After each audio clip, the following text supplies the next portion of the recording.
And fans, at this time, I ask that you please rise and remove your caps as we honor our great nation with the singing of tonight's national anthem by the Nashua Symphony. Yeah.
Great job. Ladies and gentlemen, that is the Nashua. Good evening, everybody, and welcome to historic Holman Stadium in Nashua, New Hampshire, home tonight of the Nashua Silver Knights of the Collegiate Baseball League in the waning days of their summer season.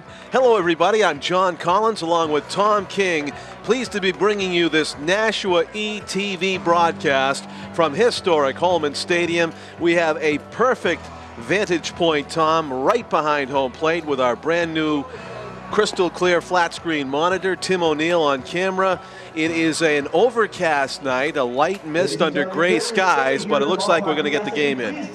Well, it certainly does look like we're going to get some baseball played, although you never know. I think they'll do everything they can to play. That's been their mantra ever since they've come here this year. They try to get these games in. Sometimes they've been suspended, but they usually start playing baseball at some point. With today's technology, they can look, and they want to get this game in. They don't want to play doubleheaders because the season is winding down, and there's 3 makeup games already to be played by Martha's Vineyard and Torrington and Seacoast next week. Nashua does not have any. They end their season on Sunday on the road. But it's a red-hot race, John, because there's 3 teams vying for 2 spots, and only a game and a half separate the 3 teams. Nashua on top at 24-15. Torrington, Connecticut is next at 23-15, a half a game back. And Martha's Vineyard at 22-16, a game and a half back.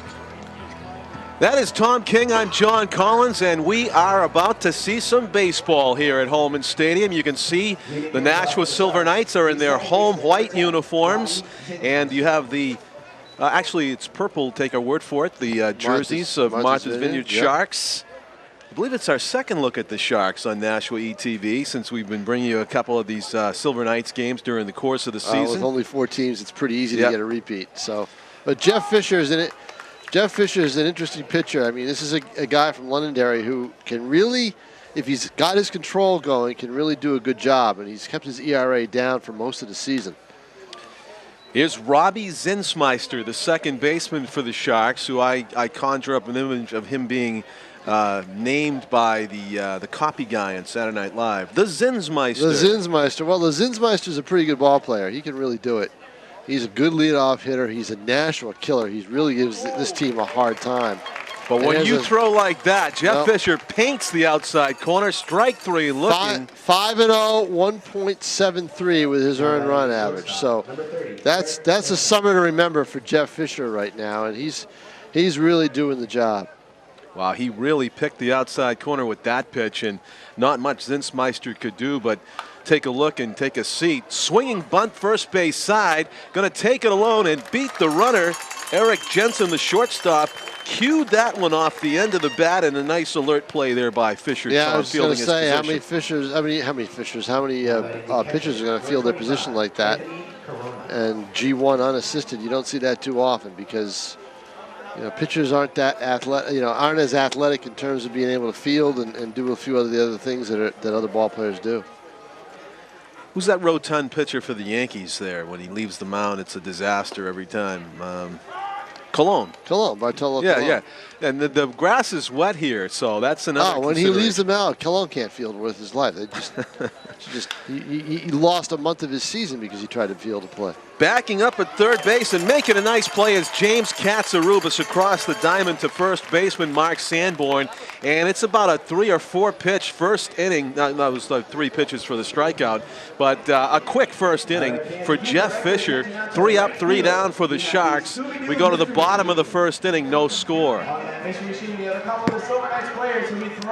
Now, it's interesting, John, if you take a look at Martha's Vineyard, this is a 7 o'clock game. I've taken the trip to the Vineyard since we've last talked. Did? Yep. And it's interesting. They start their games down there at 5 because for a couple of reasons. One is there's no lights at the field. And two, teams want to be able to get off the island and catch that last ferry. The last ferry is 9:30, but they usually try to shoot for the 8:30 ferry so they can get home at a reasonable hour, get home before midnight up here, rather than, take a long time and get home at 1 or 2 in the morning. But Martha's Vineyard is in a situation where we're playing the game at 7. So what they will do, and what all the teams do, is a coach bus will take, for example, the Silver Knights down to Woods Hole. Then you grab they don't drive the bus onto the ferry. Everybody gets off, the equipment, everything goes on the ferry, and a school bus is waiting on the other side in Vineyard Haven to take the players to the field. Did you ride along? Took the whole trip. Yep. But what Martha's Vineyard does is they charter a boat that will take them, meet them at Woods Hole, and pick them up and take them across tonight to, if they play at home, I don't know where they are tomorrow, but to play at Martha's, at home. If they're home tomorrow, I don't know if they are or not. I don't have the schedule, but that's what they do. So it's an interesting fairy tale, and it's all true. Very good, very good. But I think they take the commercial ferry over. Yeah. And then they charter back. Any seasickness for you, Tom? No, because that ferry runs at a pretty good pace. I was on a boat last night in Maine, and it was up and down, but I held my own. You did? But I am prone. Yeah. I am prone to getting a little queasy when the waves get choppy. But with those ferry boats, they move fast enough that you don't really notice it too. They're big enough that you don't notice it. It's when you're on a smaller boat that you really can hit it. But it's great. The game I was at, Leroy Kelly, the former NFL Hall of Famer, the former Cleveland Browns running back, NFL Hall of Famer, threw out the first pitch. Nice. Does he live there? No, he's a friend of a guy who's lived on the island for 50 years and is a longtime school board member and coach and principal and everything else down there, and who's one of the front office people with the Sharks. Rob Benedict does leadoff duty for the Nashua Silver Knights here in the bottom of the first inning. Hits the first pitch past the mound. It's going to be gloved there, and a rather easy play by the shortstop for the Sharks. That's Eric Jensen makes the routine play. 1 up, 1 pitch, 1 down for the Sharks here in the bottom of the first inning. No score. The pitcher for the Sharks, Cody Casper. 2 Ks, that's perfect. Yeah. Cody Casper. Cody Casper, 6 foot, 170-pound right-hander out of Niagara University. This season so far, he's 3-3 but his ERA is excellent, 2.35 earned run average. Misses up and in with the fastball. He's got an interesting windup. He kind of drags his foot on the rubber towards the first base side. And there is ball 2. Must have missed outside with the fastball. Did Cody Casper. Benedict grounded out to begin the game. And this pitch, a 2-0 fastball, ripped to left field for a base hit by Logan Gillis, the second baseman and second batter in the order, the first base runner of the game. I haven't looked at the numbers yet, but I'd have to go back. But there are very few games where Logan Gillis is not on base in some way, shape, or form. I wouldn't be surprised if he's a leadoff hitter. Benedict is a very good leadoff hitter, don't get me wrong, but I wouldn't be surprised if for Bentley that Gillis leads off, because he is an on-base machine. He's probably got a high OBP is what you're saying.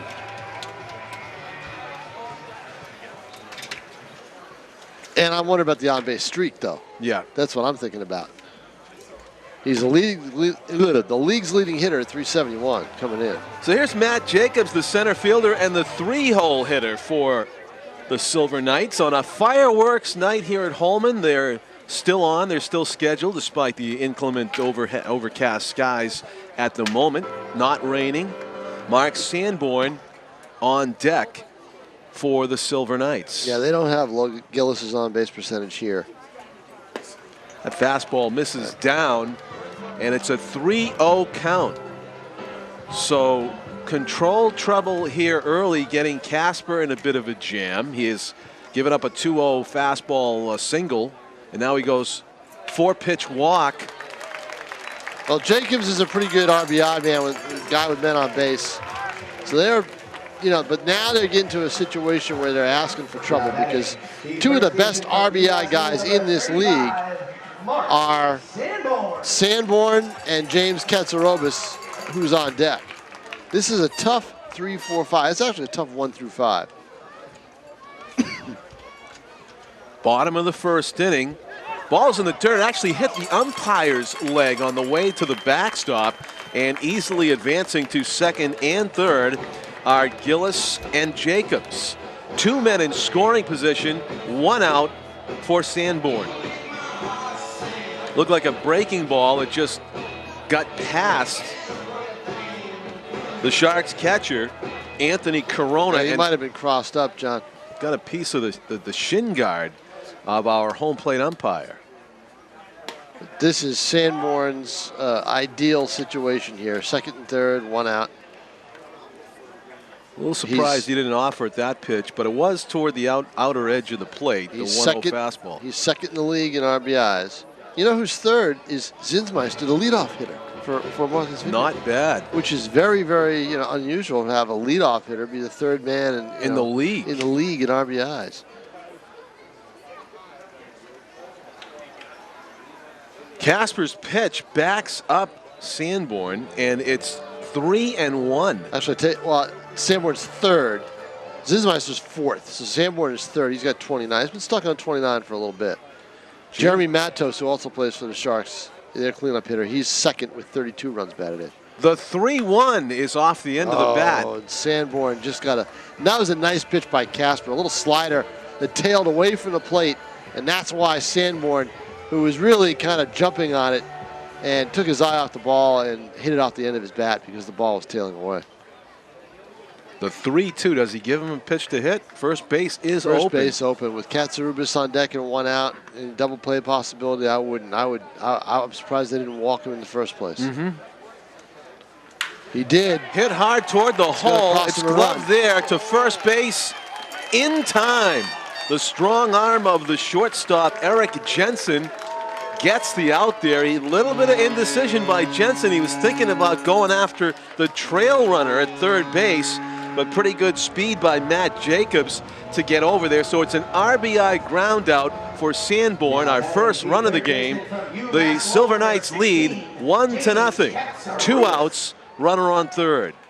Katsarubis, the batter. Ground ball right at Jensen. His third chance of the inning, and he's true again. And John, I hate to say it woulda, coulda, but that's why I might have put Sanborn on first base. Katsarupas just hit into what would have been a tailor-made 6-4-3 double play. Instead, there's a run on the board because they did pitch to Sanborn. That's right. And the monkey of mischiefs, the world famous Monkey Boy. So Logan Gillis tallies the first run of the game. It is a night where, as you can see, Nashua's favorite primate is back. Monkey Boy. And he hasn't lost a step.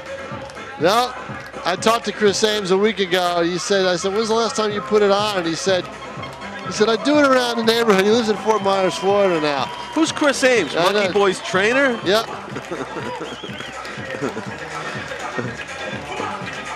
See, a lot of people don't know the act. You know, a lot of people don't. No, they don't. You know?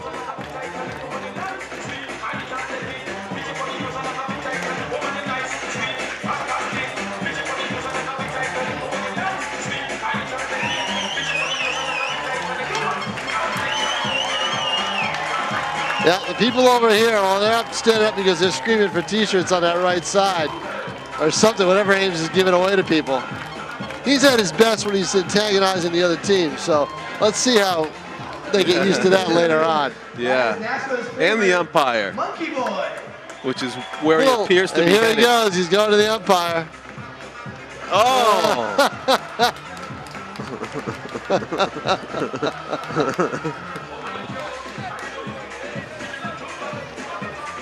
He'll be back, the world famous Monkey Boy. For Martha's Vineyard, the designated hitter, number 34, Jeremy Matos. So Jeremy Matos gets leadoff duty for the Martha's Vineyard Sharks. The cleanup hitter watched his first three batters in order, the teammates that bat at the top of the order go down in order in the top of the first, and he swings and misses at the off-speed offering from Jeff Fischer. And they've tried to coordinate their pitching staff so that Fischer and Eric Peralt, who's their other big gun, are facing Torrington or Martha's Vineyard almost every time they go out on the mound. Fastball fisted towards center, is going to get down for a base hit. Matos is a very good player. You can see the strength there of Matos. He really didn't get much of that one, but it was plenty to get well into the outfield for a base hit. The game I saw, they made a little bit of a mistake. They must have needed to save their pitching, and they put Matos on the mound in relief, and he coughed up a 6-4 lead, and Nashua rallied that night on the Vineyard 8-6. Matos is the DH. He's on first base with a single. And here's Anthony Boyks, who plays first base for the Sharks, also a right-handed batter. And on the outside corner at the knees from Jeff Fischer as the return throw from the catcher go off his glove but directly to the middle infield. And they've got to watch out because Matos is on base, so they can't just nonchalant that. Power and speed, you're saying, for Matos. And he can run.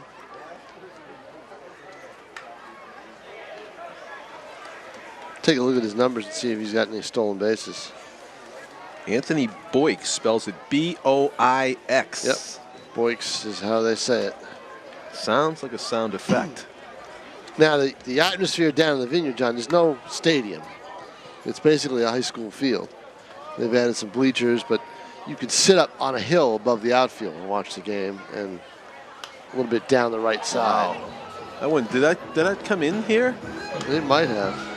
Might have come in where I normally would have been. It was, yeah, exactly at our level, but about 4 windows Visiting to our right. The old visiting radios booth is my booth during the season. Yeah. I think it did enter the building here. Well, the window's closed over there, so I doubt it would have. Oh, okay, off the window. I'm pretty sure it's closed.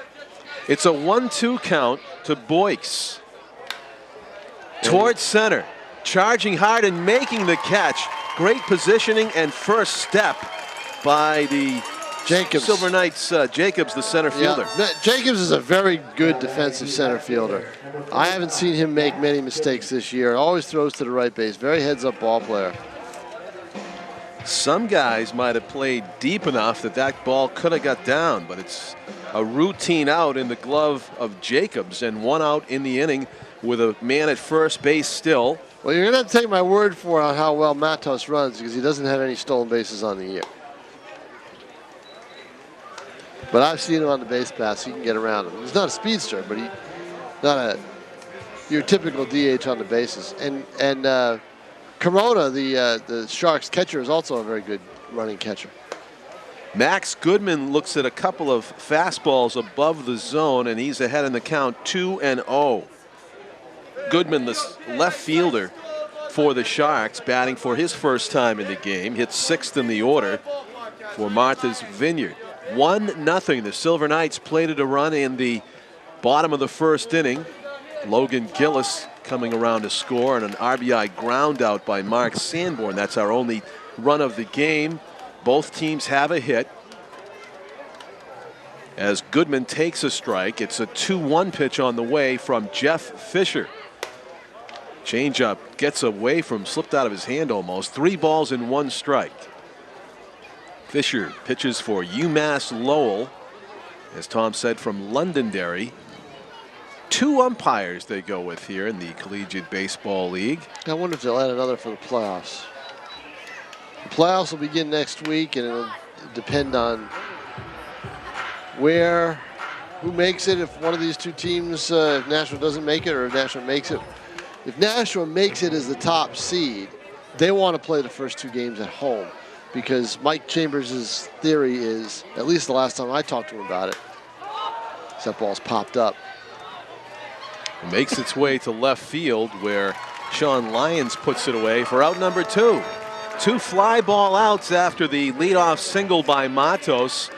And now Fischer just 1 out of getting out of this, despite letting the leadoff batter aboard. And it looked like it was going to be another base hit too until Jacobs motored in. But Chambers would like to play the first 2 games. It's at best 2 out of 3. He'd like to play the first 2 games at home and basically gamble that he's going to, win those 2 with Peralt and Fischer on the mound. Monkey Boy is making his way through the stands. There he is, right in front of us. Yep. James Schotzmer plays third base for the Sharks. Looks at one inside, and it's a ball and a strike. Matos, as Tom said, no stolen bases, and he's not really that ambitious with the lead either at first base. He's very close for him. He could probably fall down and touch the bag. Hit hard to center, but it's going to go right to Jacobs, who hardly had to move. Nope. 3 fly ball outs after the leadoff single, and our score after the top of the 2nd inning is Nashua 1 and Martha's Vineyard 0. That's Jacobs, Fischer's, MO. Let the batters hit it. Let my fielders catch it. That's what he does. Peralt is more of the strikeout guy. Lots of entertainment here at Silver Knights games. It is a fireworks night, their last of the season, as we videotape this on a Friday night. John Collins with Tom King, our cameraman, bringing you these images right here. Tim O'Neill on Nashua's ETV. The Lowell Spinners are the parent organization of the Nashua Silver Knights, who are in their inaugural season here at historic Holman Stadium. The history of the stadium going back to Charles Frank Holman, who contributed more than $50,000 to build it. Doesn't sound like a lot. Well, that was in 1937, and $50,000 went a lot farther then, of course. Charles Frank Holman donating that money to honor his parents. His father came to Nashua as a poor salesman, but managed to launch a successful business and was later voted mayor of Nashua in 1879. After that, President Franklin Roosevelt provided funding for the stadium as part of his Great Depression recovery plan, part of the history of Holman Stadium. It's the premier venue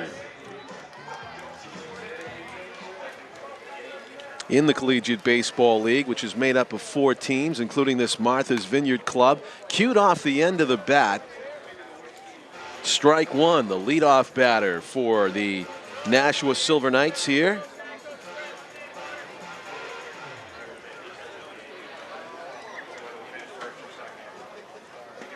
John Futures, the catcher, looks at strike 2 on the outside corner. Futures, who plays his baseball at Northeastern. Down in the count 0-2, leading off here in the second. Cody Casper, spells him with KK. That's great initials for a pitcher. Misses with the fastball, a waste pitch.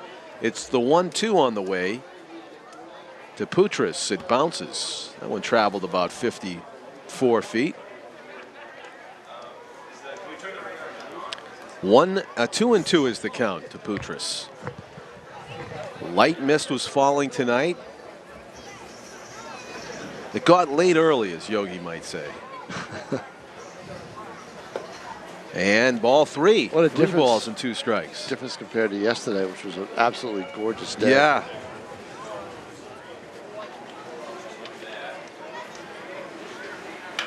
Fisted right at the plate off the body of Futures, who hands it to his counterpart catcher, and it's going to be another payoff pitch. 3 balls and 2 strikes.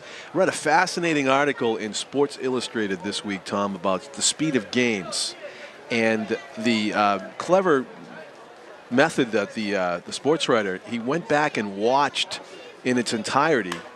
Hit hard to right field, but it's going to hang up there for Ronnie Rosario, the right fielder for the Sharks. Puts away Futures on the fly right. I saw Ronnie Rosario play football for Lowell High School. Good player. So they watched the Brewers. It was like a Brewers White Sox game from 1981. Old American League game. Just a regular season game. Yep. And the question was, why do regular season games now last on average 25 to 30 minutes longer than they used to? And he found out that it's all about how long between pitches, and it's usually the problem is batters stepping out. Yep. Grounded toward the middle. It's gloved there, though, by Jensen. He's been very busy tonight fielding his position. 2 up, 2 down. What a fine play by the Sharks shortstop. 3rd assist of the night for Jensen. But that's interesting with the batter stepping in, stepping out, and stepping in. Yep. But I also think that pitchers take a longer time than they used to with men on base out of the stretch. Oh, yes. Out of the stretch. I think that adds to it more than anything. That's why batters are stepping out. Rip foul. So I think it starts on the mound. Yeah. They're both guilty. You know, I'll have to read the article because I just got mine today. Fascinating timing the time between I pitches. think it starts on the mound. I really do. The 0-1 misses away, and it's a 1-1 count. And there's always been proposals out there have a little bit of a clock to give the pitcher like a 5-second clock. You know, he's got to make his pitch, otherwise it's a ball, automatic ball or something like that. That'll never work with baseball because it's just the beauty of baseball is there is no clock. So, but at the same came up time, in the article. At the same time, there wasn't such beauty in the eyes of the beholder in the article either of the no clock. Well, situation. I mean, hey, take it from a writer who's worked on deadline covering games. You know, it's some of these players take forever. I mean, Yankee Red Sox game, they take forever because the Yankees like to work. Jeter. Yeah, Jeter exactly likes to work the count. How long did those 3,000 hits take anyway? I bet they took a lot longer. 90,000 seconds. I bet they took a lot longer in 2011 than they did in 1996. Oh yeah. You know? Well, hey. But here's the other thing. You know, he talked regular season games. Right. Utah playoff games. I think you should count them all. I think playoff games are abysmal. That's a 4-hour game. Oh, you're guaranteed. talking about length. So, yeah. You know, the great anecdote in that article, he talked about Paul Molitor, just the way he approaches. He didn't leave the box. His feet stayed in the same 7 seconds between pitches, 8 seconds, 6 seconds, 8 seconds between pitches, like 4 pitches. Yeah. Took about, 40 seconds. And he never left the box. And in the pitcher, the same thing. Get it and throw it, get it and throw it. Right. And then you compare that to a 2011 game. You got guys taking deep sides. There's supposedly a rule in Major League Baseball that with nobody on base, a pitcher must throw a pitch every 12 seconds. And the writer said, go to a game and look at how many times that's enforced. It's enforced, it's right. Never enforced. It's never enforced. No way. But how long was that Brewers-White Sox game that you watched in 1981? 225. That's incredible. An American League game going 225 is unheard of. Back in the good old days, 1981. Heck, we covered, how many Pride games did we cover here? Yeah. Did we have any Pride games go 225? No. If it did, we were like celebrating, skipping out of here. It used to be, it would have to be a couple of brilliant pitching performances. There was one game that was like 2 hours and 10 minutes. Maybe that was the Lima time game. No, it wasn't Lima. It wasn't Lima. It was, who was that pitcher that... Get it and throw short left-hander. I can picture him too. Played for, he was... That is a nice shot into the hole for the Sharks leadoff batter here. When he was on, he threw darts. He could take forever on the mound sometimes, but this game he was throwing darts and he was all the way. Now batting the center fielder, number 3, Tad. That was Ronnie Rosario, the excellent football player that Tom just talked about, batting leadoff in that situation, although he's 8th in the order, coming up here in the top of the 3rd, and he is aboard 2 innings in a row now. The Sharks have had the leadoff batter aboard by a single. Last inning, 3 fly ball outs, and Fischer get out of it. Let's see what happens here in the 3rd inning with the 9th place hitter up, Tad Gold, the center fielder.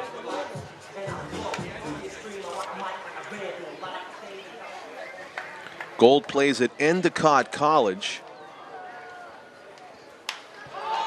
Very high pop-up behind second. Gillis gets called off by Jacobs, who comes in and casually makes the catch. All right, who's been busier tonight, the Martha's Vineyard shortstop or Jacobs in center field? I think it's a tie. It is. And that's the same pattern we saw last inning, a single and a fly ball out to Jacobs. John Good, the vice president and director of communications for both the Silver Knights and the Lowell Spinners, will join us in the middle of the 4th inning, I think, is when he's going to come up. So back to the top of the order, and Zinsmeister tops one on a short hop to the 3rd baseman. Katsarubis guns it across the diamond for the 2nd out of the inning. To second base on the play goes Rosario. 2 out, man in scoring position for the Sharks. The games that I've seen for college players that are, basically you've got very few that are going into their senior year. You've got a lot that came off their freshman or sophomore year. Katsarubis was a redshirt where he was, and he was transferred and everything else. So he's been around a lot. The defense is much better than I expected. Because I think whenever you go to a game, you're entertained by great defense and home runs. And you are as a fan, detained by bad defense. As a fan, you're detained by bad defense. We saw that sometimes in the Atlantic League, surprisingly enough. Oh, the defense was horrible. Ground ball to the left side. Katsarubis falling to the ground, makes a great play. Wow, on cue, a web jam by James Katsarubis. The defense in this league, but the defense with this team overall is great. They put together a very good team. B.J. Neverett, Mike Chambers, they put together a very, very good team. I'm going to put a star next to that one for James Katsarubis, retiring Eric Jensen for the 3rd out of the inning. So again, a leadoff single goes to waste for the Sharks. And we go to the bottom of the 3rd with the score, Nashua 1 and Martha's Vineyard nothing. We play 9 innings here in the Collegiate Baseball League. Wooden bats, just like the Cape Cod League. They do some of the in-between innings entertainment down at Martha's Vineyard. They have the wireless mic out there. The deal was, it was a 5-year deal with the school board, and what they did was it's not a lease payment. There's no lease payment, but they were required to do something for the field every year. And instead what they did was they did it all at once. They put concession sheds and an equipment shed and underground electricity, worked the underground. So I could, plug in a computer sitting outside behind home plate, behind the backstop. That's where their press box, quote unquote, is. So you okay talking over that kid or what? Yeah, oh sure. I can hear you. I'm just saying that. I'm not sure what the audio is like, but I can hear you. Kids are made to be seen, not heard, right? Definitely at the King compound. That is true. We go to the bottom of the third inning. There's no running by the pool. No running, no diving, no glass. And we have the same rules at the compound as we do everywhere else. Swing and a miss on the high fastball. Challenge time there from Cody Casper to the left-handed batting Sean Lyons. Looks at a ball just outside. As our radar gun says, that was at 78 miles per hour from Cody Casper. Open stance by Lyons. Misses on the inner edge. Maybe it was down 2-1. Working quickly is Casper. Losing the handle on the bat there is... I think that goes with the humid night. Yeah. It's very, very humid. So if you don't have enough pine tar on the bat, and he's got 2 gloves. It happens a lot on balls that are not in the strike zone. I think there's a little bit of a part of your body or your brain is fighting you on swinging at a pitch out of the zone, and you kind of maybe one hand's letting go and the other one's swinging, and the bat comes loose. Not chasing that time was Lyons. Let's see what happens on the 3-2. Misses even higher with the fastball and asking for a new ball. Maybe the humidity getting to his grip a little bit there was Casper as he calls for a new baseball after the walk to lead off the inning to Lyons. Well, they've got to take advantage. Martha's Vineyard had the leadoff man on 2 innings in a row, not scored. Nashua doesn't want to fall into that pattern because this Martha's Vineyard team, I mean, they're not going to sit there and get shut out all night. So, okay. They've got some guys in their lineup that once they see Fischer the 3rd time around, will make Fischer work. Here's Benedict, the leadoff batter for the Silver Knights here. We're later in the season for these guys, and you look down, and Benedict's got a ton of at-bats. He's got 175 at-bats, Tom, 43 hits for a .286 average. So when he goes back to Wesley College, he's have a story to tell about getting a lot of work done in the summertime. Stealing that base easily. It's going to be a play at third. Is Lyons. Throw to third is not in time as Lyons speeds around the bases. Well, a lot of base runners, once they see that throw go by, may not make that move because they don't know how far the ball is going to go. But that ball was kind of in no man's land, and Lyons very quickly with a quick slide and up and made the turn around the bag and in. But at the same time, you know, a good throw might have had him. He gambled, but he takes advantage of the error, and he's at third base.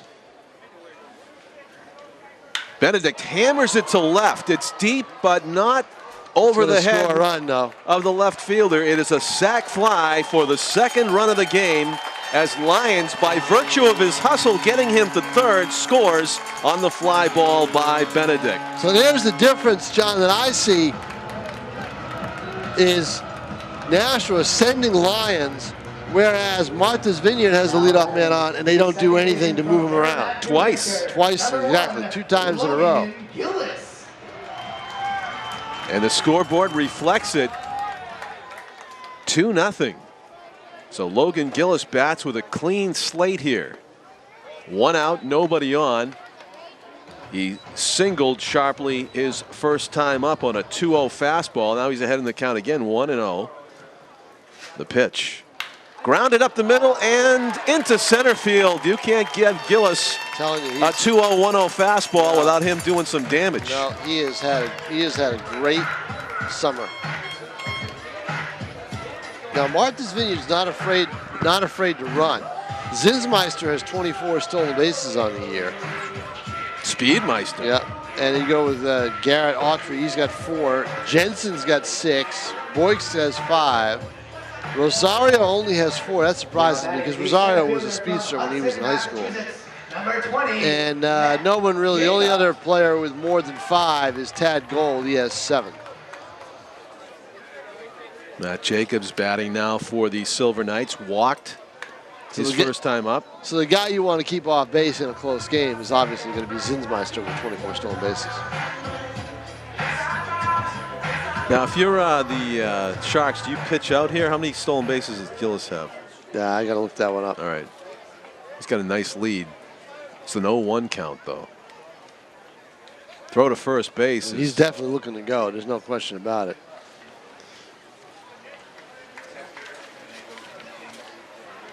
You have to remember when Gillis is on base, Benedict is usually on there with him, so that might cut down his steals. Let me tell you, they do pitch out. The 0-1 pitch is the most obvious pitch out in baseball. A lot of base stealers just won't go on 0-1, and that's what happened there. Gillis has 13. He's tied for the team lead with Benedict with 13 as well, and Jacobs has 10. So the top three hitters in their lineup can run. Borderline strike call. Casper ahead in the count, 1-2 on Benedict. Excuse me, Jacobs, who bats third in the order for the Nashua Silver Knights. They're going to go away on Jacobs here. Oh, they curved him. Yeah, he almost stayed back, and that was up in the zone. Yeah, they won't give in to Jacobs and throw him a fastball. Unless he paints like he just did on the pitch before. This seems to be following the patterns of games. Well, they go outside again, thinking maybe Gillis was almost a non-pitch out, pitch out. Right, exactly. 2-2 is the count. This seems to be the pattern for Cody Casper. I mean, he's pitching well enough, but the teams that he's facing are squeezing out runs while his team isn't hitting for him. He's got an ERA of 2.40, and Gillis is going to make it. Free second pass. Anyway. Yep. A wild pitch there by Casper.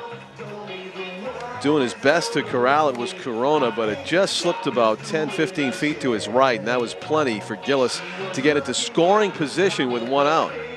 Because both runs that Nashua scored have been scored on outs. So they have not, they're not good. They're not knocking Casper around. With 1 out, don't take your eye off of Gillis at second. He might just go because big swing and a miss. Now he won't. 2 outs. No, 2 outs, and that's a big strikeout. That was the A+ fastball from Casper. It was. Talking about Tom. That was I need it out now. Reaching back. Yep. Missing if he's going to miss up and in. And it was a perfectly placed up and in fastball. That was as if Casper said, okay, I've toyed with him long enough. Yeah. Let me get to business here. Here's Sanborn with that 30th RBI sitting there on second base for him. Big swing on the curve. And Gillis is almost guaranteed to score from second base with his speed. Mike Chambers. Especially as you look here, as shows some of Tim that O'Neill stuff. gives us the view of the outfield, Tom. They're pretty deep. Well, they're deep, trying to prevent the extra base hit because Yeah. Sanborn's an RBI guy, but at the same time. Let's see if we can get a hold of a fastball here. He had one. That was the pitch that struck out Jacobs He up had and in one, on the corner. But that wasn't Tough. up in. That one looked like it was hittable. I think that wasn't as up and in as the one Jacobs. He's down 0-2, so he's definitely not going to get a fastball here. Almost had him fishing for it. Not going to get a good fastball. Yeah, exactly. I mean, it looked like a slider almost, didn't it? Was down and away. Little tail at the end. Casper, who works fairly quickly, steps off the rubber one of the few times here, gets reset for the 1-2. The pitch. Hard hit, but right at the shortstop. Jensen's going to make the play. Again, on the tag. A safe call. Throw to home. Safe at home. That might be a bit of an argument. The first baseman sure looked like the tag was made, but was he on the bag? That's the question. Well, already on the bag with those long legs, maybe you're right. Sanborn runs well, and with those long legs, he might have been on the bag already. And then Gillis heads up, scoring. How about the speed of Gillis? Scoring from second base in the back door on a play like that. Great hustle. Yeah. That's why you hustle, just in case there's that surprising safe call at first base, because that little bit of a surprise delays the first baseman. That's a gift run. So It is 3-0. So I'm looking at some radar right now. Nashua Silver Knights. Thanks to our executive producer, Pete Johnson. On a tablet. That's awesome. Yes, I know it. Yeah, he's got all the toys. Why don't we get any of these toys? Come on. So we're looking at, we're right there. So yeah, we got rain. Delayed steal, Tom. Yep. Yeah, we're going to get hit pretty soon. Mark Sanborn with the delayed steal is in scoring position. Do we have the documentary all queued up so when the rain delay comes, we can run that? That's what I thought. So how did you score that Sanborn ground ball? In the E6? I don't see. Where's the error? No, I guess you have to say beat it out. I beat it out infield Base hit. single and Gillis an scores RBI? an RBI, yeah. Perfect. Number 30. All right. That's how I would score You can do that. That's how I would score Yeah, it. you can do that. It was in the hole. Or was it? A line drive to right field is going to sink, but into the glove of the right fielder, Ronnie Rosario. They're going to give him an error. Okay. Evidently, they got an error posted up. Somebody got an error, So it was probably going to be the E6 on, and that takes away the RBI from Sanborn. Right.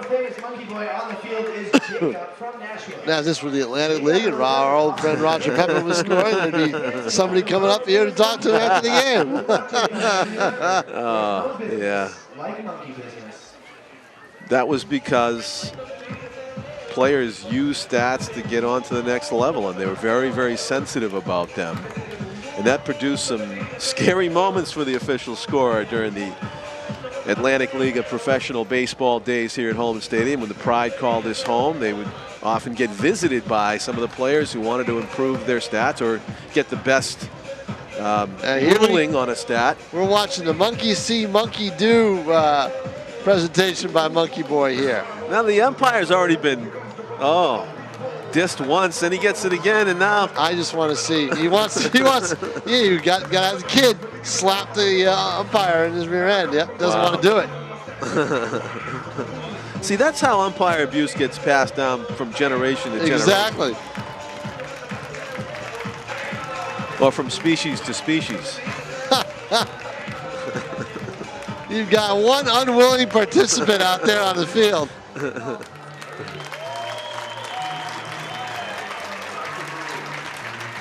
Monkey boy and boy, ladies and gentlemen. Good job.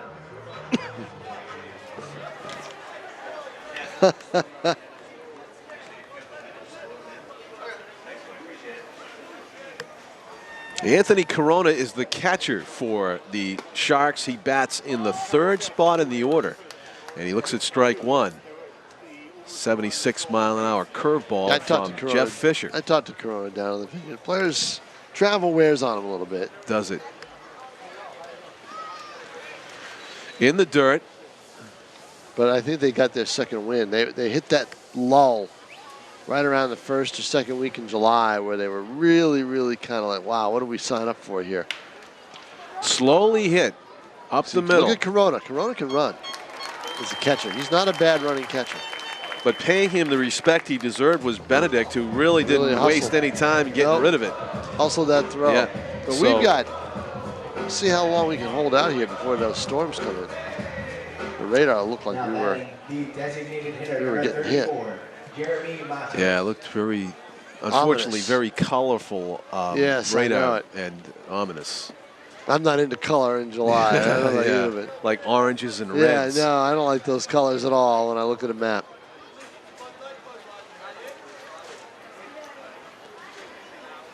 Swung on and missed by Matos. Fischer's got that little tail to his pitch. Yeah, he's not missing in the middle of the plate very much at all. Not a high velocity guy. You won't, you'll be able to, if you time him, you'll be able to hit him, but he'll mix it up and he'll just kind of be around the plate. It was 67, ladies and gentlemen, on the radar gun, and he bounced it. Don't know how accurate that gun is.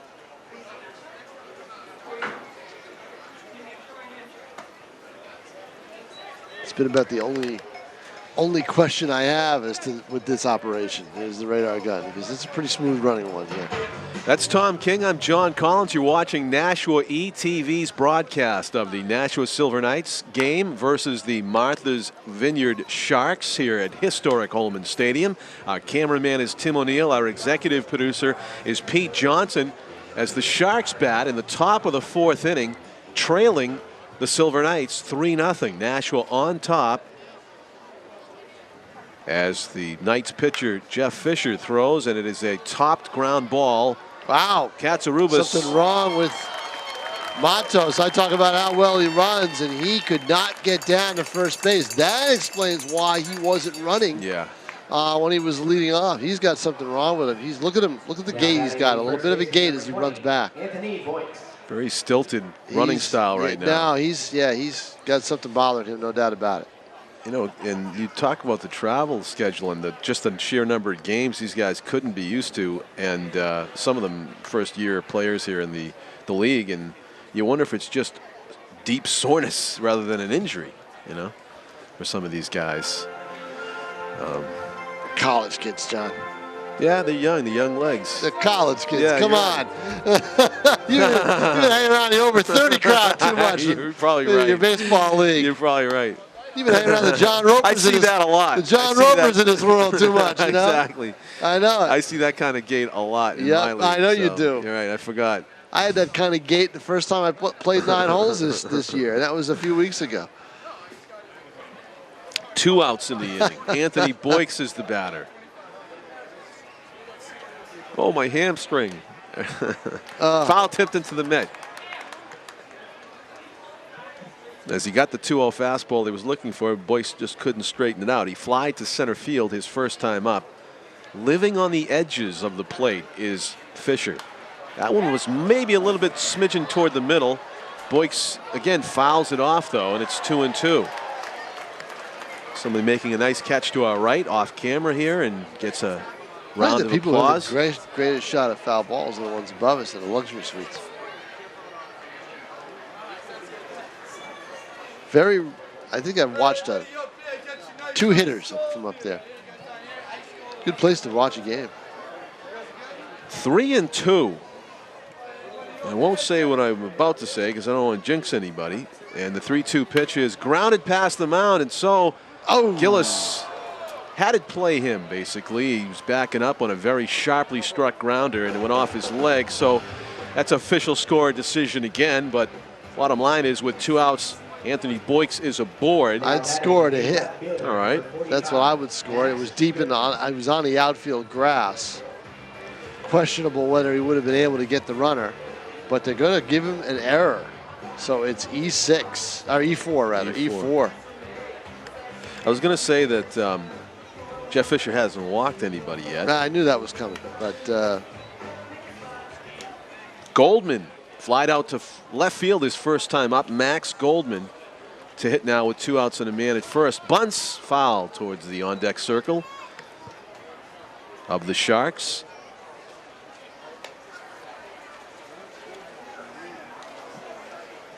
Now, you didn't say, I guess I assume that after you went to see that game at Martha's Vineyard on the island, you just left with the team. You didn't hang around and dine at one. Oh, going back with the team was the best part. I'll tell you about that in a second. Pop up in the infield. Katsarubas, the third baseman, calls and makes the play. So the error does not hurt.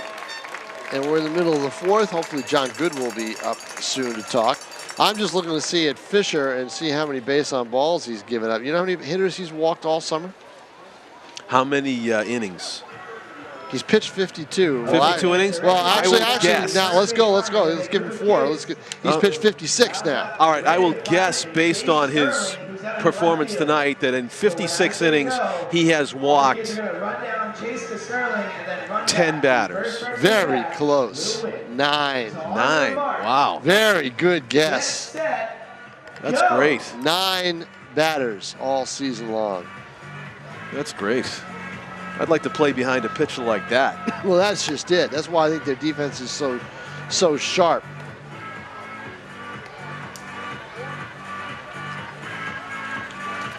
Nine is great. Single digits.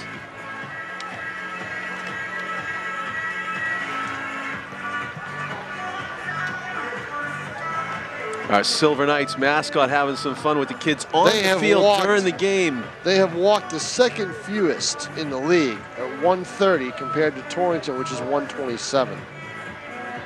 But Nashua has also played 23 or 22 and a third more innings than Torrington has.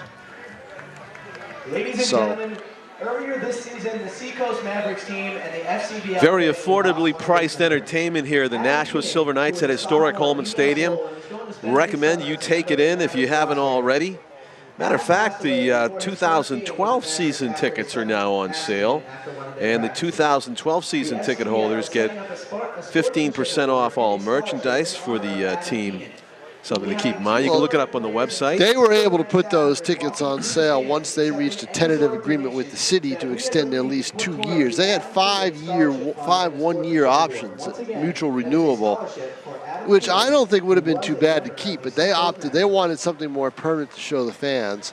And so they hammered out a deal with the city, basically the same terms, I'm pretty sure, with the city for 2 permanent years on the lease. It's got to be, there's a base hit leading off. Futures hammers it in the hole, and he's on. It's got to be ratified and go through the political process by the, the Board of Aldermen and the subcommittees, and then to the full board, which is expected to take place through the month of August and into September. But they'll be here for, unless something odd happens, they will be here for at least 2 more summers. And my feeling is probably beyond that if their curve is upward and they can sell to get more season tickets and also more group sales, because they have to take the same kind of minor league approach that most minor league teams do. Kyle Neverman golfs a pop-up over the first base stands. Neverman was part, along with Fischer and Brian Finnegan, another reserve outfielder for this team, were part of a Londonderry Legion team that 2 years ago, John, played in and won 3 9-inning games in one day to win the Legion title. That is a survival test. It's a lot of baseball. It is. Fischer was actually... What kind of day was it? I don't know, hot in Keene. It was out in Keene. Fischer was and the game was suspended the night before in Keene. Londonderry had to drive all the way back to Londonderry because they were already checked out of their hotel, and then come back to Keene the next day and start 10 in the morning and play. That is an ordeal. That is an ordeal, is right. Wow. That is a trip. The 1-2 pitch. Basically, you get home at around 2 or 3 in the morning and get right back up again 5 or 6 hours later and get on a bus, or however they made their trip. Tad Gold takes the fly ball in right center field for the first out of the inning. We're in the bottom of the 4th, 3-0. Nashua leads Martha's Vineyard. Leadoff batter John Putras singled to begin the inning. Neverman has flied out. Now Kyle 80 is the batter with 1 out and 1 on. He struck out his first time up.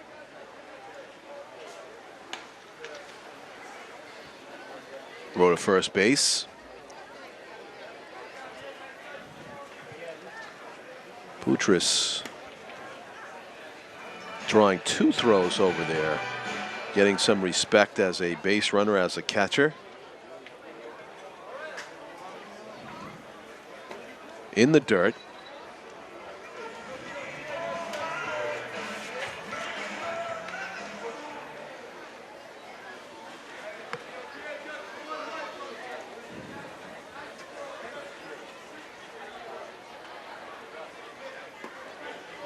Again, nice block by Corona behind the plate as the pitch missed down and in. Down and in is right, and working very carefully. This Casper, he's fallen behind more hitters than not. Here's a 2-0 pitch to the 8th batter in the order. You got to expect fastball in the middle of the plate. He got one, but on the outer half of the plate, and he watched it. Yeah, so that's good pitching right there. It is good pitching. You don't give in. You don't spot it right over the middle. The 2-1 on the way. That's going to be a hit. Opposite field.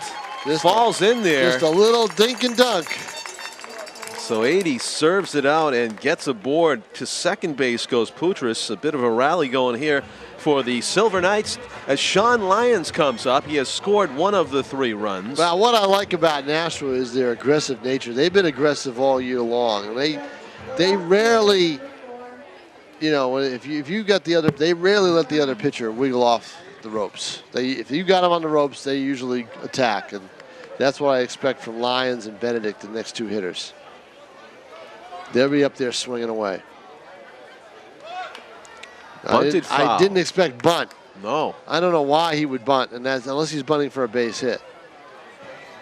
And I think Chambers is kind of wondering too, as he's scratching his head as he takes the Mike Chambers, not in our camera view, but as he's down in the third base coach's box. There he is, right there, left of your screen. Sean Lyons trying to get his Northeastern teammate from hammers it. Second base. A hanging curveball that he cannot keep fair. Hit it very hard. It's 0-2. Newman Knight, John, I expect the ball to carry a little bit more than maybe it has. I think the pitchers have a lot to do with that. Yep. Not a giving lot balls, off speed. a lot off speed. Nothing that batters can get their arms extended on in the middle of the zone. Eventually, though, fatigue sets in, and somebody is going to make a mistake. I think a ball's going to leave this ballpark. Not that one. 1-2.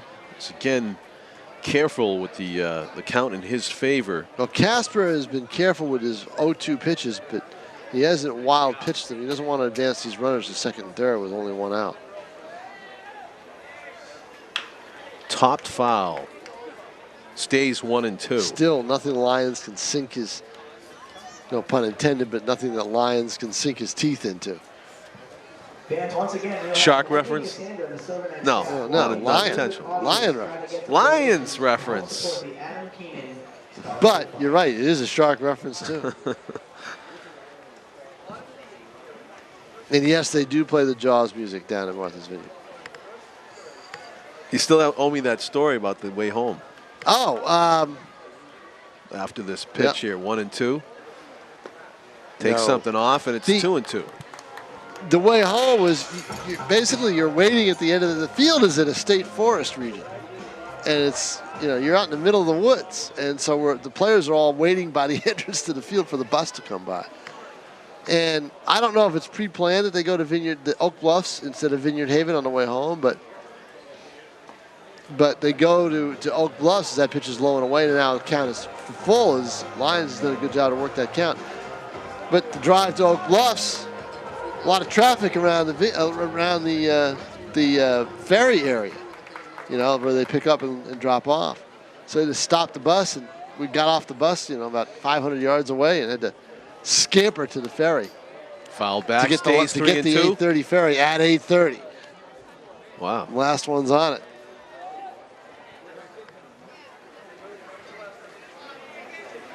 And it's a long run because it's a long ramp to get to the ferry. Yep, exactly. So you're beating the clock. I mean, we were 2 minutes away. Were you the last one? Because I assume everybody in the team was faster. No, I was much faster. I was like the third or fourth one on. Wow. Oh yeah. I was getting on that ferry, John. You would have been the first one off the Titanic too. I know. Yep. Somehow. Oh yeah. Lions still hanging in there at 3-2. Runners lead away. There go the runners, at least the lead runner. It's high fly ball left, and having to get back is Futures. As Lyons flies out to the left fielder, Max Goodman. Well, along that bat for Lyons, all that did was really accomplish was it got more pitches on the pitch count for Fischer, for Casper. But you wonder if Futures went on his own, Tom, because there was no reaction from Kyle 80, the trail runner, at first base, as far as following him. Well, I'll tell you, if they both, in a double steal. Right. Good jump by Futures. I think he would have made it, but it is the second out. So the Lions couldn't take that pitch. That was a strike right over the heart of the plate. Right. Did a good job to drill it to left field. Benedict hit a sac fly to left field his last time up. He's going to have to come up with to hit safely here with 2 outs to keep the inning moving along. Kyle 80 leading off of first base. John Putras at second. Did you get greedy here up 3-0 and have call for a double steal with 2 outs? No. I'd let Benedict try to hit one over the wall. Line drive to the right, not a play. 1-1. Benedict on the year is 286. He is grounded out to the shortstop, hit a sacrifice fly for a run batted in 2 trips tonight. The 1-1 from Cody Casper. Served into center, stop behind second, glove to second, safe at second. Eric Jensen went with the glove flip to his second baseman, Robbie Zinsmeister. The umpire said not in time, and we have bases full with 2 outs. Bases full with 2 outs for Gillis, who is 2 for 2. A rare RBI opportunity for Gillis. See, that's why I might have had the runners go. Brings the Silver Knights, Benedict is not a 300 hitter. I would have had the runners go, and then a run would have scored on that. I'd have 2 runs on the board already, you know. I'd have a run on the board for Martha's Vineyard, and I'd have a run on the board for Nashville already if I was managing this game. How about that, huh?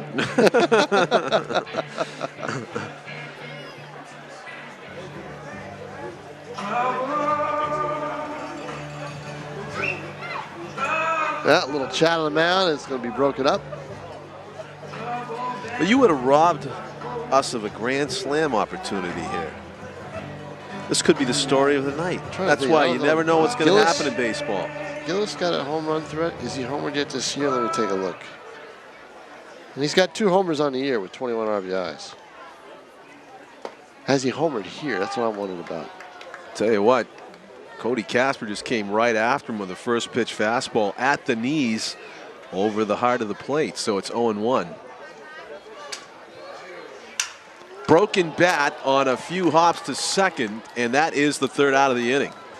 So Casper pitches well to get out of it against arguably the hottest hitter on the Nashua Silver Knights. Yep. Gillis grounds out with the bases loaded. Bases loaded, and the league leading hitter up, and we're about to be joined by John Good, the Vice President and Director of Communications for the Lowell Spinners and the Nashua Silver Knights. He's the brain behind a lot of the promotional events that you see on the field. Welcome, John. What's up, guys? How you doing? Hey, John. So we're deeper in the season than when we saw you last. Yeah. How are things? Unbelievable. You know, from a front office and business perspective, our attendance has gone up as the season has gone along, and now our biggest attendance nights are these last few games, which is huge because in most markets, when you start a new team, opening night is your big night, and then it kind of falls through. But for us, it's been great. Our biggest nights, other than the Sean Thornton night, which was just lucky with the Bruins and the Stanley Cup. Did they win the Stanley Cup? They did, yeah. Which is I love hearing that. Yeah, remind me every day. So you drive in, you walk up to a stadium on an overcast night like this, and you think, oh, gee, they're not going to have anybody. And then you guys have a really nice crowd here tonight. And that's a tribute to the work that you put in. I hope so. I mean, we've worked really hard. You know, the players have worked really hard, the coaching staff, the front office, all up and down, all the ushers, everyone this entire season has just worked so hard, and it's just phenomenal when you look on an overcast like night with threat of thunderstorms and rain. You can look out and see actually sections completely full. It means a lot to us, that hard work that goes into it. And tomorrow night should be packed on a Saturday night. So yeah, I mean, we're ending the season the best way that we possibly could for our first year. And we've got playoffs to look forward to, correct? Yeah, hopefully we're in the hunt for the playoffs, so it would be nice, you know, to make it and even possibly win, which would be phenomenal in our inaugural season. Well, you obviously honed your skills running the Lowell Spinners and bringing a lot of that success up here, and we're glad that you have Nashua ETV come in to do a game here and there. We really enjoy it. Oh no, you guys have been phenomenal, and I'd love for you guys to do more. We love having you guys here, and community is a huge part of this team, and that's how this team's going to thrive. And having you guys do these games and be here is an exact part of that. So we appreciate you guys coming in and with your time and everything. So thank you so much. You're welcome. It's nice to see the city renewing you the season tickets for next year already on sale. Yeah, it's been great. We put them on sale. We've already had a great response, and we're excited for the off season more than anything heading into year 2, because we feel like we've gotten off to such a good start with a good vibe, and the community and the fans have just been hugely supportive, and we got a lot of good fan appeal. We hope heading into the off season, and that next year will be even better than this year. Lead batter for the Sharks grounds out to second, 1 up, 1 down here in the top of the 5th inning. Tom, you got something for John before he goes? John, what's the biggest surprise for you this year? And once the season started, as you've gone along, what's been the biggest surprise? I think the biggest surprise has actually been those nights that we were kind of planning on being duds, I guess, so to speak. Yeah, those Monday, Tuesday nights. We really haven't honestly had any duds. And we knew we'd have our big crowds with the fireworks and the dollar beers and the Thursday. Sure. We knew those, but or a night like this, for example, with the rain, there's a big night, and that we're able to exceed our expectations on those nights, on a Wednesday night or a rainy night, and that the fans are still coming out. That was definitely, I would say, is the biggest surprise, because we had kind of planned on some of those nights, and honestly, I don't think we've had any. Like, we've had a solid crowd game in and game out, and that's a real tribute to the fans there, and it's obvious that they want baseball here and entertainment, and they've come out this year for it. I think daddy duty calls for you right now. Yeah, they got 2 of them.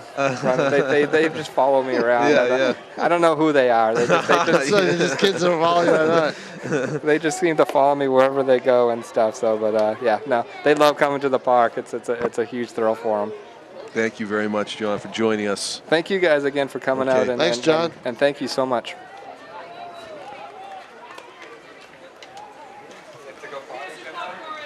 It's John Good, whose title, Tom, is Chief Cook and Bottle Washer. Everything. He does it all. He does it all here. He's just, this is basically his baby. He and Tim Neverman, Tim Bowman, the general manager of the Lowell Spinners, who also is basically in charge here. But he and John Good put this together. They're the 1-2 punch for Lowell. They're the 1-2 punch here. He's officially vice president of communications and promotions. Okay, so who did I just jinx, or did we just jinx last inning? Mr. Fischer, because he just issued his first walk. In eons. Jeff Fischer walks Ronnie Rosario with 1 out. The Sharks have a runner aboard first base. We are going to get fireworks tonight, one way or the other, Tom. Either Mother Nature is going to provide them, or the Nashua Silver Knights are going to provide them. I don't know. According to the tablet, the tablet doesn't lie, does it? The tablet looked like the high-tech device. Rain intensity, but not. I don't know about thunderstorms. I didn't see red. I saw a high-tech device and had reds and yellows and oranges. I saw a lot of yellows this way. That's heavy rain. I don't know if that's so much thunder.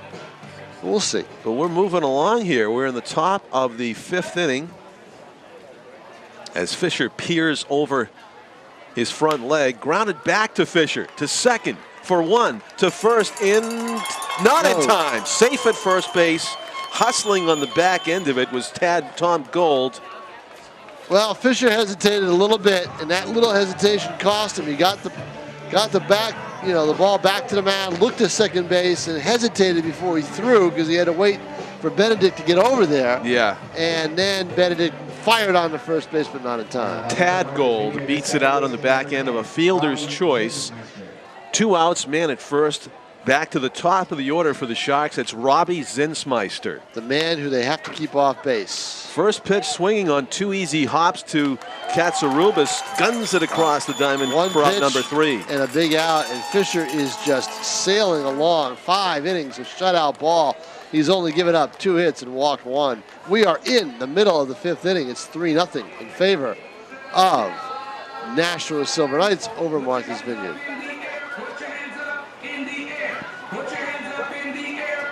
And this is where it gets dicey, because you saw the crowd scatter earlier with the rain. If I'm not mistaken, that may be Silver Knights general manager Tim Bowman out there talking with the umpire. I saw Tim Bowman do this before, because sat through a rain delay down at Lowell the other night when he was the Lowell Spinners general manager that night.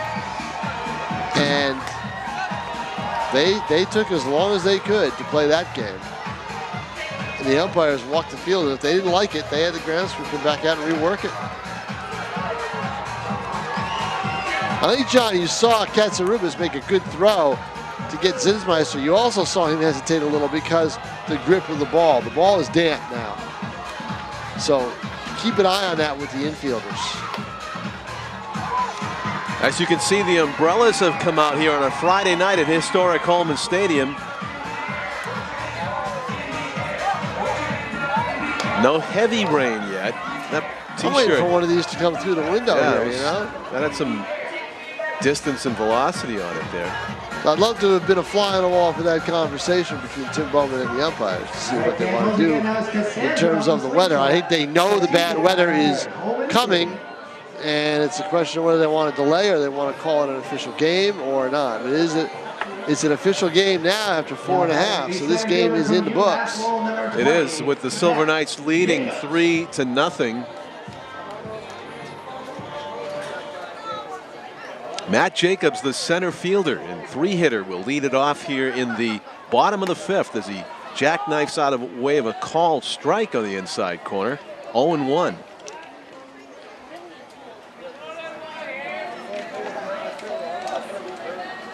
Jacobs has walked and struck out, or Cade against KK. Cody Casper. Spells both his first and last names with K's as he rocks and throws a curve over the plate for strike 2. And those 2 K's in his name remind me of one Roger Clemens, who named all of his sons. Yeah, it does, K first names. Exactly, I know. And you know what? We were talking about grounded toward the shortstop. Jensen. Oh, what a high hop. Extra high hop and guns it. Safe off the bag. Boyks doesn't agree again with and neither does Zinsmeister, the shortstop. Is it Jen? Yeah, it says Jensen, the shortstop. He's wondering where that was. Of course, we don't have the benefit of automatic replay, so we can't zoom in on that play at first. Leadoff batter is aboard for the Silver Knights. Yeah, Jacobs does have that kind of speed. Yeah, he definitely put pressure on the defense there. So the question is that an error or is it going to go down? It's going to go as a hit. Interesting. Scored as a hit. Maybe the first baseman's foot just slipped off the bag. Sanborn is singled and grounded out to short in 2 at-bats tonight. Looks at strike 1. This is a situation where he is always, later in games, have been his home runs. There goes the runner. Swing and a miss. Throw to second base is not in time. Not in time. I guess no tag was even applied. No, no tag was applied, but a good jump by Jacobs, who's got that speed. Yeah. And when you give him that kind of jump, it's a foregone conclusion that he's going to steal it. He is at second base with nobody out here in the 5th inning. Sanborn with an RBI opportunity. He did knock in a run earlier, but he was not credited with the RBI because it was called an error of how he reached first base. I had him down as a single because we were doing our own official scoring, but then that was taken away, you told me earlier. Yeah, according to what I saw on the board. I have to say I thought his was more of a hit than Jacobs. I thought Jacobs, you're just talking about a shortstop throw that pulls a first baseman off the bag. Right. As tough a play as it was, usually that's called an error. I know from personal experience. That's true. The shortstop. Strike call on the inside corner. Good Sanborn, piece no argument. of pitching by Casper. He came in on Sanborn, but always off speed. When you are able to throw your off-speed stuff like that to the number 4 hitter in the lineup, one of the top RBI guys in the league. The third baseman, number 16, James Katsarubis. So that article in Sports Illustrated mentioning Roger Clemens this week also talked about Sammy Sosa and Barry Bonds. The sports writers, there goes the runner.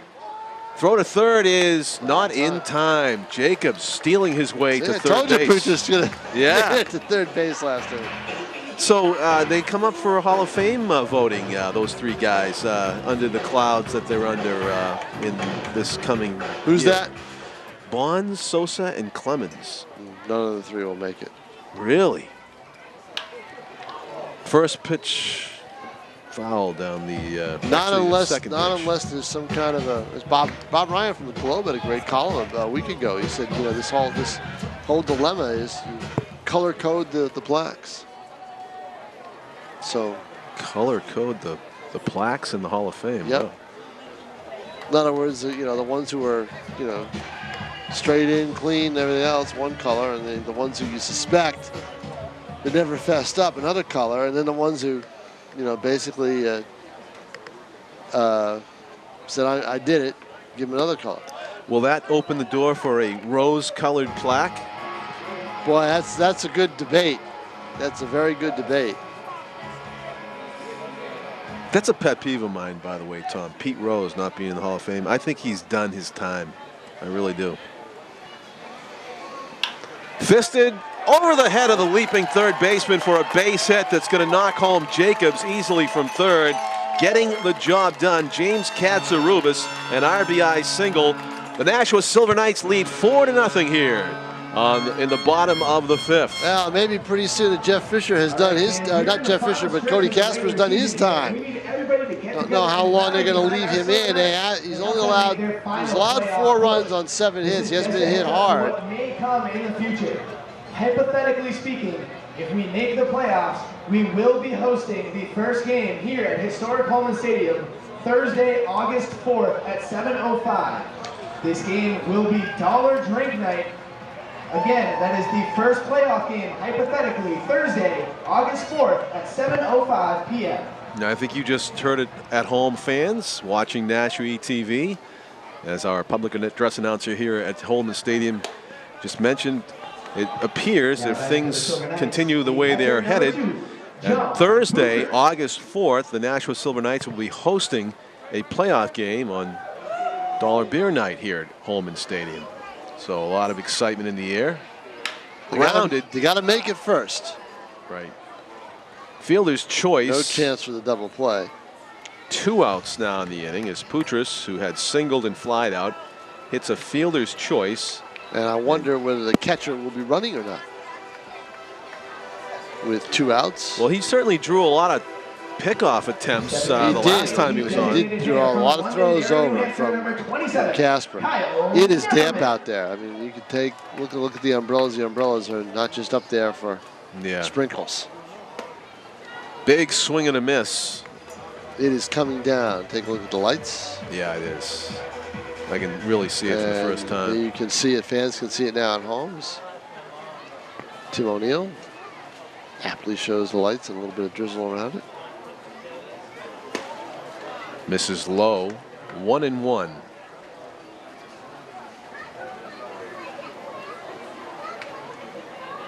We're in the bottom of the fifth.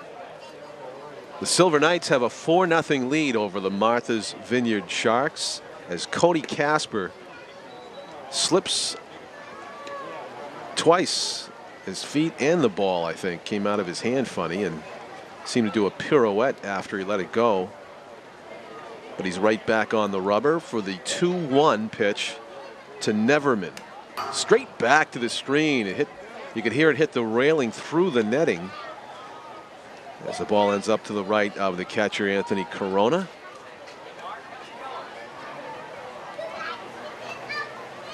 Give the fans credit for being prepared with the umbrellas, and the players for playing through it to this point. Casper's pitch, strike 3 call outside corner for the 3rd out of the inning. A well-placed fastball. So 1 run plated for the Nashua Silver Knights in that inning as Matt Jacobs reached on an error, stole 2nd and 3rd, and came home on the RBI single by Katsarubis to give the Silver Knights a 4-0 lead. We are headed to the top of the 6th in what was scheduled to be a 9-inning game. Gonna be tough. I think I just felt. Did I feel something? No, maybe it hasn't. We're very fortunate. We have the window wide open here. Right, wide open. It's straight down. It's coming straight down. The world famous Monkey Boy. There's my favorite Monkey Boy act. Day at the beach. Day at the beach. With the Monkey Boy stylings of Chris Ames.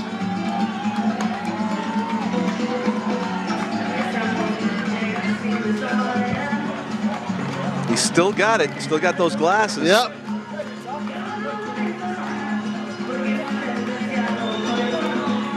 Talk right now. No, they interrupt his act. Talk right now with the umpires and the two coaches. Something is bothering our primate spring sunbather. Oh, and he pulls a super soaker out of the bag. I was waiting for the super soakers to come out. Oh. The Sharks players may be taking it. They're already wet. Gotta wonder what the footing is like on the mound, John.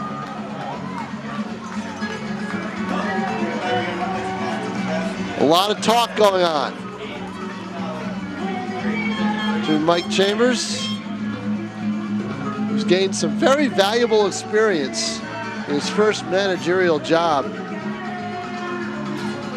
He's an assistant coach at Franklin Pierce, but there you see, look at the dugout. Now there's the rain coming off the dugout. It's coming down pretty good, as correctly predicted by our executive producer, Pete Johnson.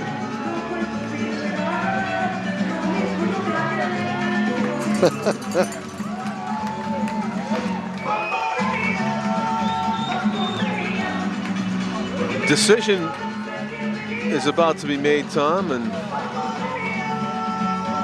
I don't know. Well, if they have quick dry, they can put that on the mound. The grounds crew will come in with some. They've done it in the past here, obviously.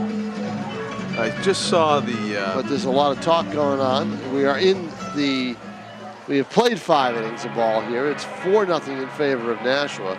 Sure, Martha's Vineyard does not want to see this game end as an official game, as they are right now the odd team out in the playoff hunt, and there's only a few days left in the season. But so while they're standing here talking about it, things are getting worse. Yeah, exactly. You wonder whether they're waiting for the ground crew to come in with some quick dry or not. And I'm looking down. If you look down, Tim O'Neill, if you can put the camera down to third base side, you'll see the grounds crew and the tarp crew of the Silver Knights staff is all waiting. Fans of the Silver Knights Facebook page. That means we only need 4 They're more waiting to get that tarp on the field, and I think they're going to put it on there as everybody's starting to march off. If you are not already a fan of the Silver Knights, please go to their page at facebook.com/Nashua Silver Knights and like the tarp crew is waiting. You see them on the lower upper left of your screen, beyond the visitors' dugout. Those kids in gray shirts, gray t-shirts, that's the tarp crew right there. At the moment, so we only need 4 more. Please help us out. Become a friend, and suggest some of your friends. Right now, the Silver Knights players are gathered in various clumps. Yeah. Well, I think the feeling is the mound is not, unless they can put quick dry on the mound is not playable. They had quick dry on the home plate area to begin the game. Now that's become soaked. I guess they must have done it on the mound as well. But I mean, you know, if it's this kind of weather, you've got to have that quick dry readily available to come back out and come back out and come back out. Good catch there, Tim. So, and here comes, I believe, here comes the grounds crew now with some quick dry. Saw the little. Yeah, you can see the scoreboard they keep on the right center field van, and the 354-foot sign of gate is opening up, and they're going to come in and probably work on the field before Jeff Fischer throws it on the pitch. So we've got a little bit of a delay here in between innings. Let's see if they come out. It's almost like waiting for Santa Claus with his sleigh. To bring us the present of quick dry. Here he comes. Yeah, because I think Fischer wants to wait and throw another pitch until he gets a quick dry. And the umpires want that too. I'm surprised that coming out and swinging a bat was Jensen. And he's been told to go back and wait. They got to work on the field a little bit. Tough job this grounds crew's got to do. They've got to be quick and they've got to be precise. They do a good job. Right now, it's a one-man job. Yep.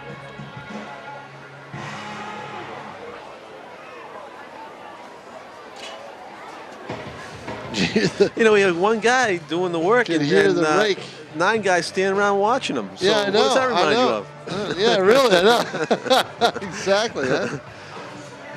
Not going to get political here. This is Nashua's ETV. John Collins with Tom King. Tim O'Neill is our cameraman. I don't know. We're just sitting around watching Tim O'Neill work. It's true. It's true, you know. He's doing the heavy lifting. He's doing all the lifting. On behalf of everybody here at the Knights, I would like to thank you personally for helping us reach our goal. We hope we're doing a great job on the field, and we hope you enjoy your stay here at the Nashua Silver Knights. We really thank you for your support, and again, thank you. I was in a men's league game. You know how highly competitive we take things too, so I'm going to bring this up anyway. Yeah, I think you had a black eye one time. Yes, yep, exactly. Right. Yep. So we were in a battle for a playoff spot with another team. And we still are this season.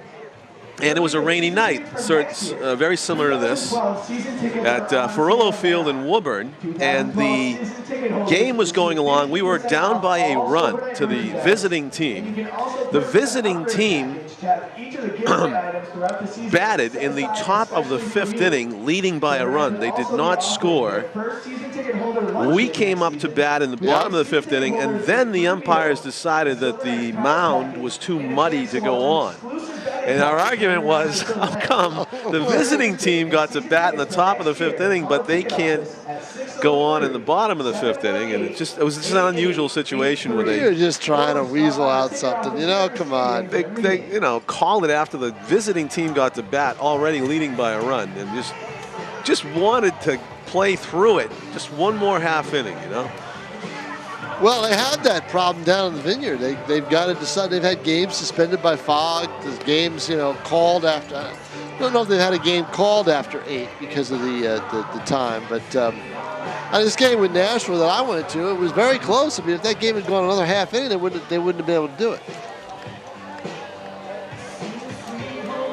That's Tom King, who also writes about the New England Patriots. And I just want to slip in here that the lockout is over. My lockout's not over, though. I've been on vacation. So your lockout continues. My lockout continues. So oh, that's funny. So I haven't. You know, you actually. I didn't agree to terms yet. I didn't ratify it, so I'm not going down yet until next week. So. Oh. So my lockout is still going on.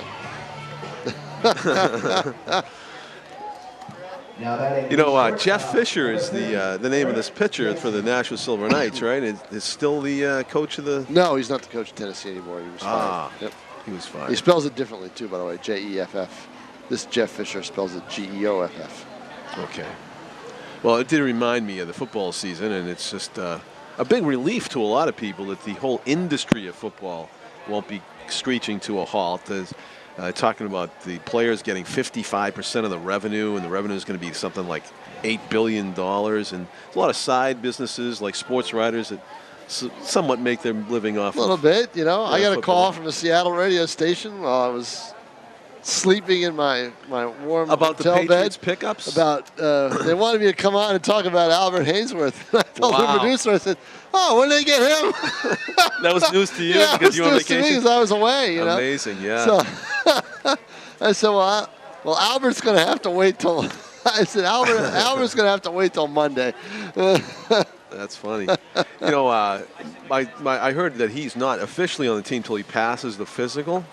Mm-hmm. And the unfortunate thing is, though, although the gates were locked to the players, I think the Hainsworth's refrigerator was wide open during the offseason, so that might still be iffy. That was a no, can't lose type of deal. They only gave up I believe they gave up a 5th-round pick in 2013.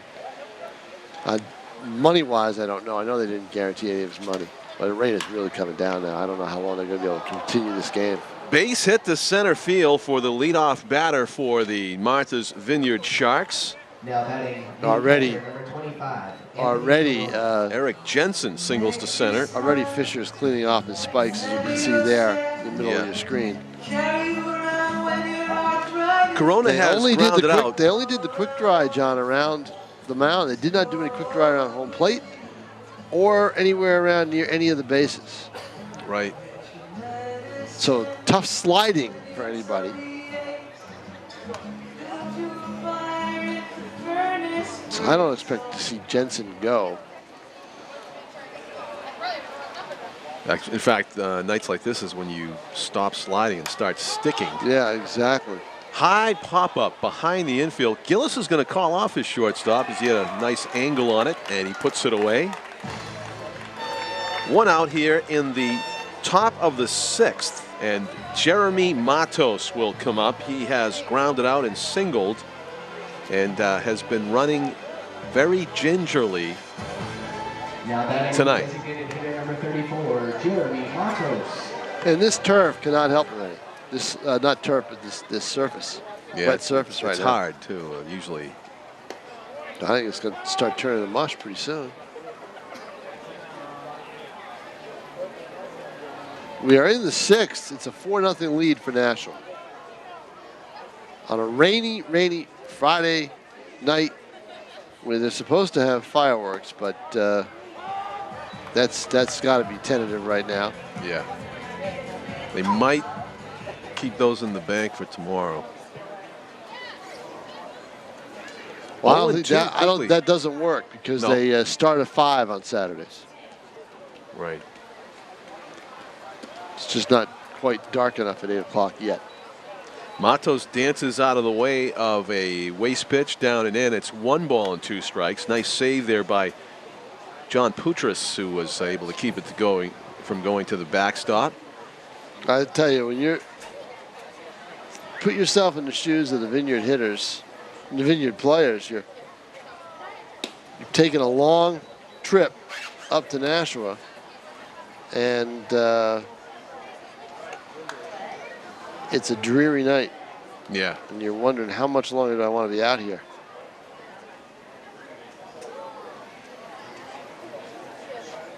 Some very hardy fans are sticking around here, some with umbrellas and a lot without. Wow. Matos hits a screaming line drive past his third base coach, who did a good job to get out of the way of that. 2 balls and 2 strikes to the Sharks' designated hitter.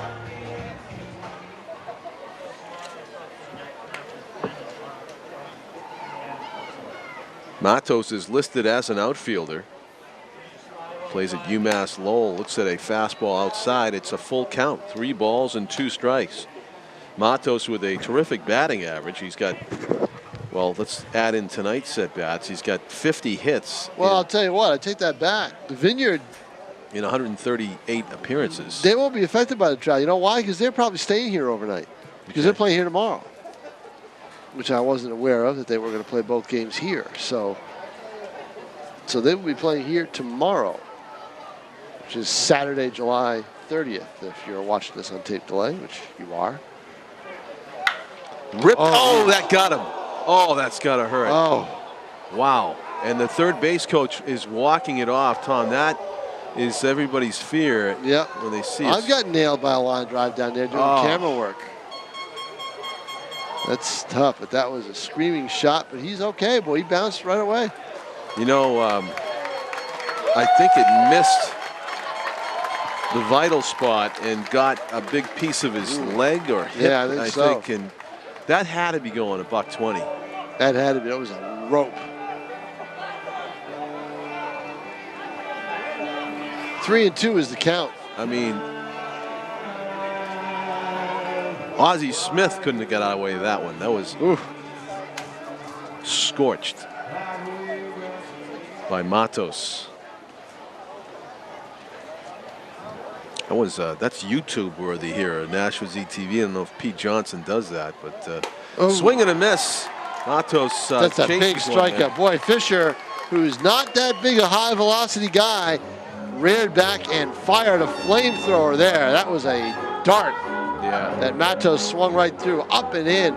He went right after him.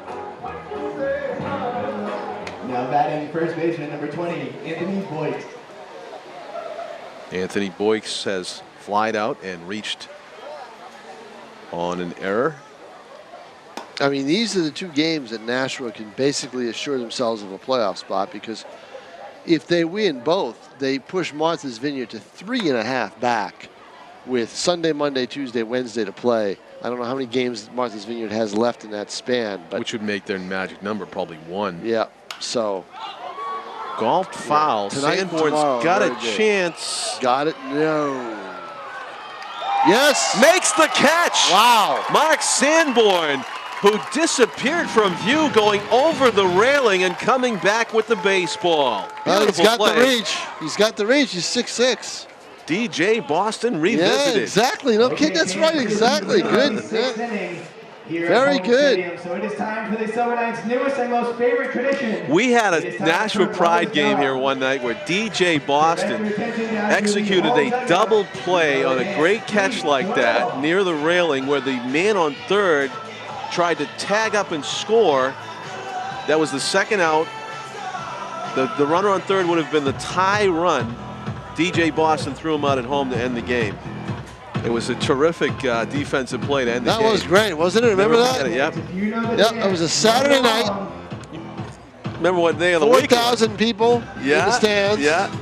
And I give credit to the base run. I forget who it was for trying it as we watched the... one of the magical moments of the 2000 season. 2000, wasn't it? It was 2000. Yeah. That was probably the best minor league baseball season that Nashua has ever had.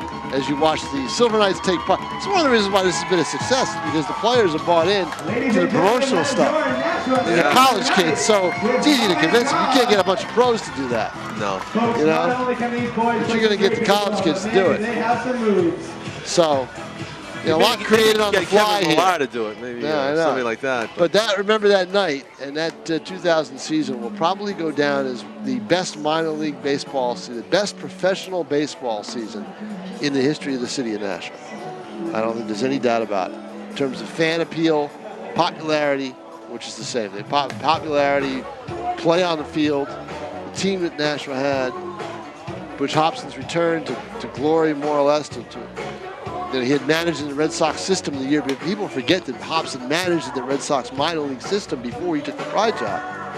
Yes, he did. Let alone the major league job that he had with them. David Kidd brought him back quietly into the organization.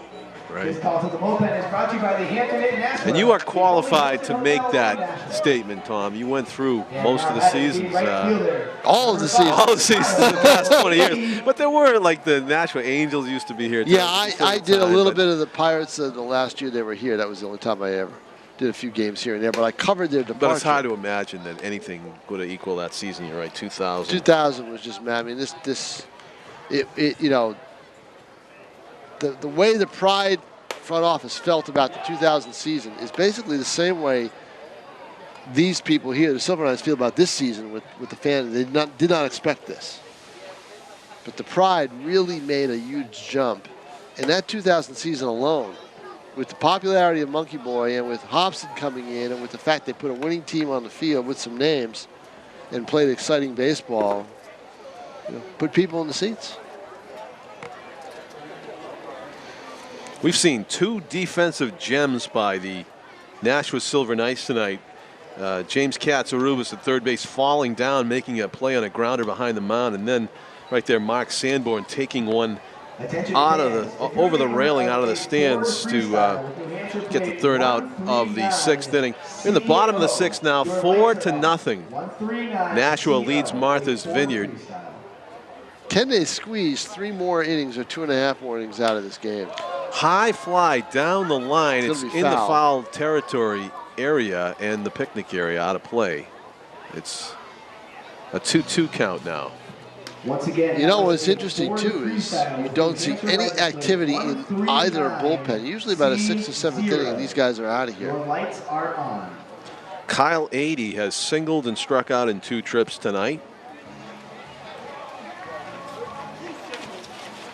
The right fielder for the Silver Knights awaiting the 2-2 pitch.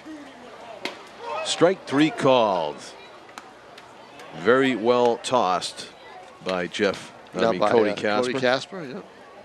Or is it still Cody Casper? It's still Cody Casper. I didn't see anybody warming up before. Now batting left fielder number 4, Sean Lyon. Number 16 would be Cody Casper.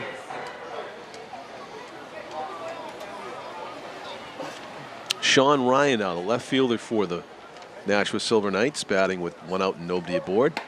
Looks at a strike on the outside corner. Let's see, John. They may have made a change. Is it the big guy? Joseph Withrow, Is it the 12. 6'5" Withrow? Withrow out there, 6'5", but does it look like he's 6'5"? Well, you know what? You know, he did strike. You know what? His head was a little bit above the rope for me. Yep. So when I looked at it, I said, that is Withrow. So Withrow's okay, it is number 12. Yep. Yep. He's got a he's similar. Throwing harder. He is throwing similar harder. delivery, but he's throwing harder than Casper did. He's throwing a lot downhill. But I did not see anybody warming up. No, it's like bullpen. they did it secretly. Right. Maybe he went inside that play castle down there so he could stay out of the rain. Joseph Withrow, as Tom said, big guy, 6'5", 235, University of Georgia, pretty good baseball school down there. But just the opposite. I think Fisher's going to come out and pitch the next night. The 2-2 misses, maybe up, and it's a full count to Lyons. Bats number 9 in the order, has walked, stolen a base, and scored, and flied out to left. He takes ball 4. He has walked for the second time in this game. So with 1 out, the Silver Knights have a base runner, and we're back to the top of the order with Benedict, who is 1 for 2 with a single, a sac fly, and a ground out. Conference says the first baseman Boyks wants to come to the mound and say something. Well, I don't know. If I'm the umpires, I say, hey, let's go. Yeah, no conferences. No conferences. We got a game to play here. We want to finish it out. What's this? That's the coach that got nailed, Tom. Do we have a number of that guy? Let me see. Oh, here it is. Up to bat for the Silver Knights, the shortstop, number 11, Rob Benedict. Rob Benedict up to bat. Whatever that was about, it was a quick conference, and we are back to playing ball. Fastball misses. 1-0. Withrow, obviously, he slipped a little bit on that pitch. This is going to be tough.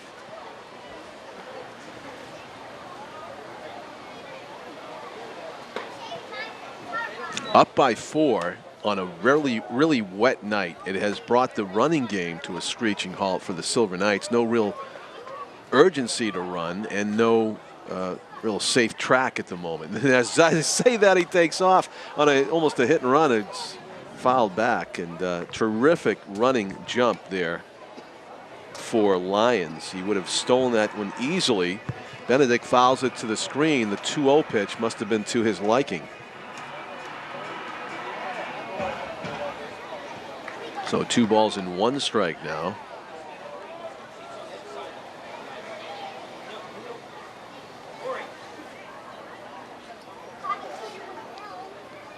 There's another sign, as Tim O'Neill had shown the outfield.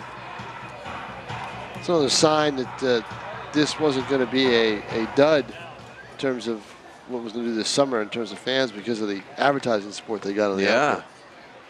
Those the big huge. ones. Those are big boards. Yeah. High fly to center, charging and making the catch out there is Tad Gold. There you see them. Good job in a wet turf. Yeah. All the way around.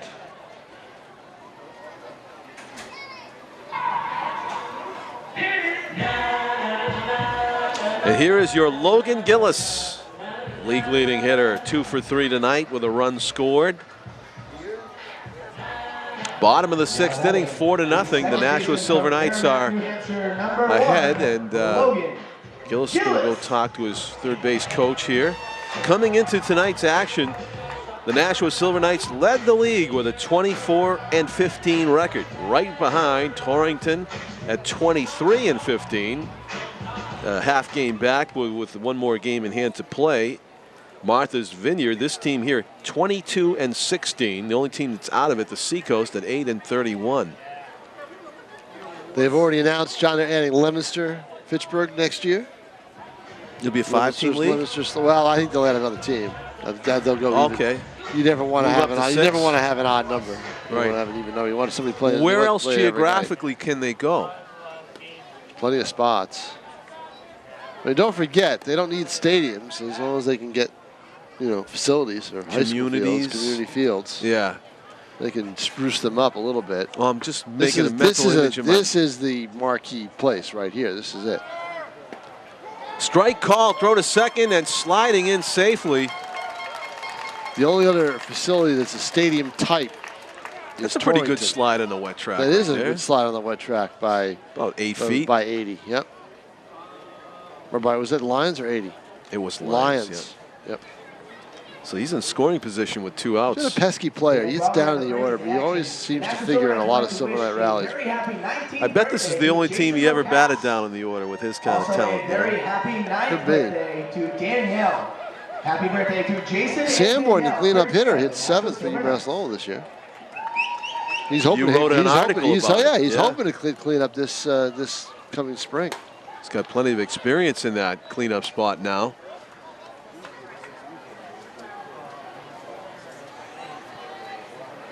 As Gillis bends out of the way of an inside curve, the 2-1 pitch is on the way to Logan Gillis. Hits it to center. Gold is going to catch it on the run to retire the side. So Gillis trying to get that RBI single, just got a little bit too much airtime, and Gold ran it down. So we've played 6 full, 2/3 of this one in the books, and the Nashua Silver Knights still with a rather comfortable 4-0 lead. My guess, John, is they're going to do everything they can to play this game, to finish this game, 9 innings. A bunch of miscellaneous items into this they've gone this far. Yeah. It's not pouring out. It's not a downpour. Yeah. So if they can maintain the field a little bit.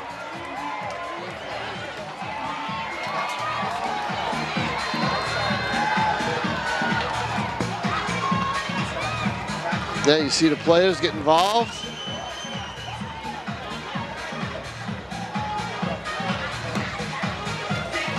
Throwing frisbees and things to the fans.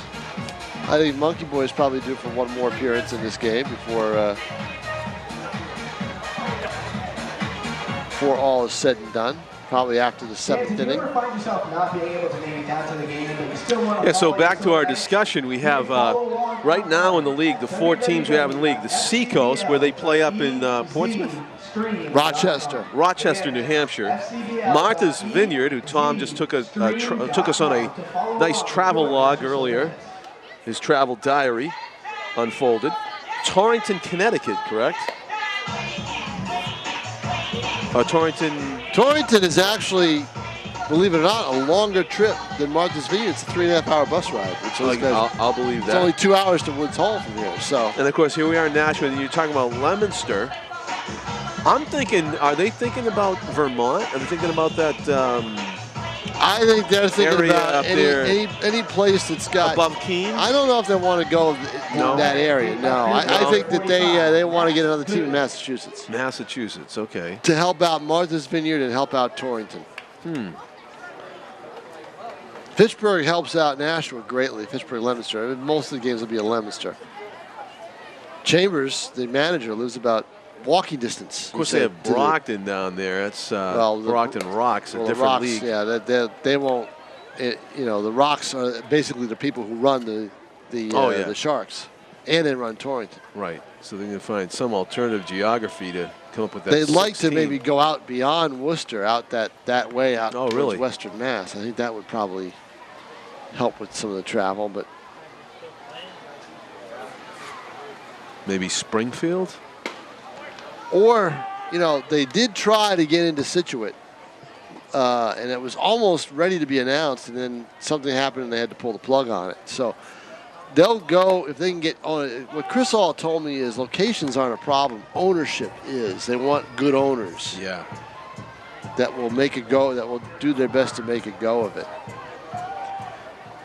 Max Goodman awaiting a 2-2 pitch here from Jeff Fischer. Fouled into the stands to our left, and it'll stay 2 balls and 2 strikes. Goodman has flied to center and popped out to the third baseman. This is his 3rd at bat here in the top of the 7th inning. The Sharks trailing 4-0 in a pennant race against this team, the Nashua Silver Knights, the home team. Top toward the first baseman, gloving it on the second hop is Sanborn. He'll take it alone. Yeah, Fischer had to run and get out of the way. Sanborn very graceful down there at first base. Very, very moves well for a big guy. So Sanborn has accounted for the last 2 outs on defense for the Silver Knights, making a terrific catch over the fence to end the last inning. Unassisted on the ground ball to begin the 7th inning, and James Schottner, the third baseman, 0 for 2 so far. Fly out and a ground out as that ball rebounds off of the back netting and right onto the Silver Knights dugout.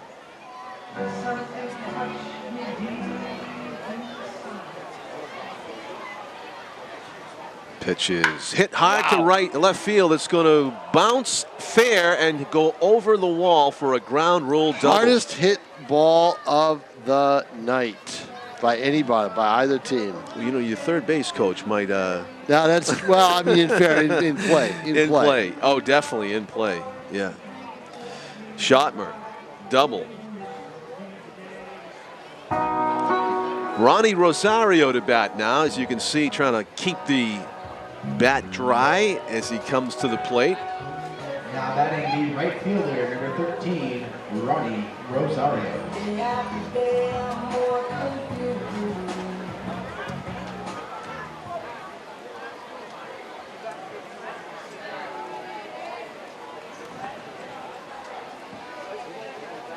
And again, there's no activity in the bullpen for the Silver Knights. This is Fischer's game all the way. I think they're going to go the distance. He's going to go the distance if they can make it.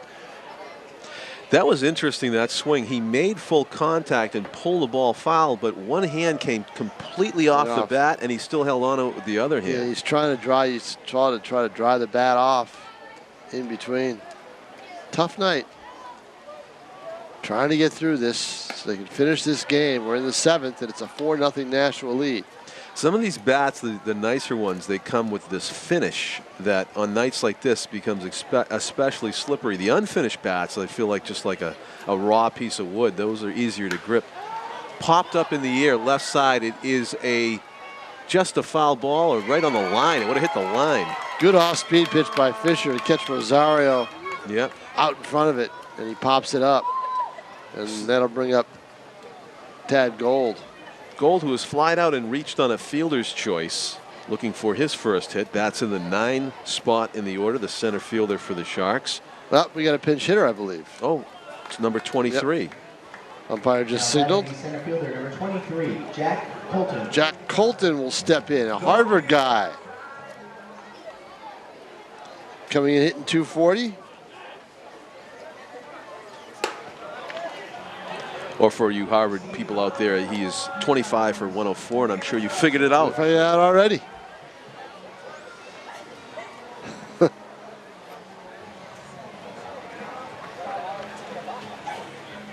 Two outs, one on. Runner in scoring position. That is Steve Schottner. And he's not going to score now.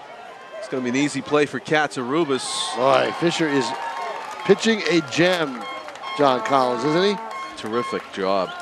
He has retired the last, well, actually, he did let up that double. I should stand corrected. But he's only given up a hit an inning or a base runner an inning at the most.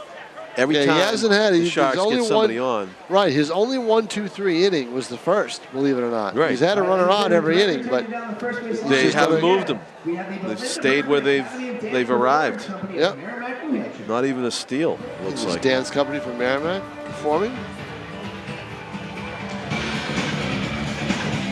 The tarp. Oh my. Uh-oh. So we have hit the middle of the 7th inning, and the tarp is going to go on the field. And you wonder, will they delay or will they call it? Maybe, and you asked to be a fly on the wall earlier in the game. Maybe they had an agreement that the 7th inning would be it. Would be it. Let me find out. So Tom King's going to check on this as we see the Rockettes routine here. As the young ladies play through it. Linda Bridgman Academy of Dance Performance Company of Merrimack, New Hampshire. Also, ladies and gentlemen, before you start hitting the gates because of the weather, we have a very special surprise for you. While the tarp is on the field, we're going to put on our post-game fireworks show. We're going to do that right now. How about that? They're going to do the fireworks show. So they're going to do the fireworks. So I imagine, and they are in a rain delay, I was told. They have not banged the game. It's a rain delay. So we go to break. We're going to go to break. Go to break and then come back when they play baseball. That's right, and you, through the magic of videotape, you won't have to wait at all. That's right, exactly. John Collins with Tom King, Tim O'Neill on camera. We'll take a break and come back with the resumption of the game or cancellation in just a heartbeat here on Nashua's ETV. Immediately following the fireworks, all of our great ushers here at the ballpark will have flashlights.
Tuesday.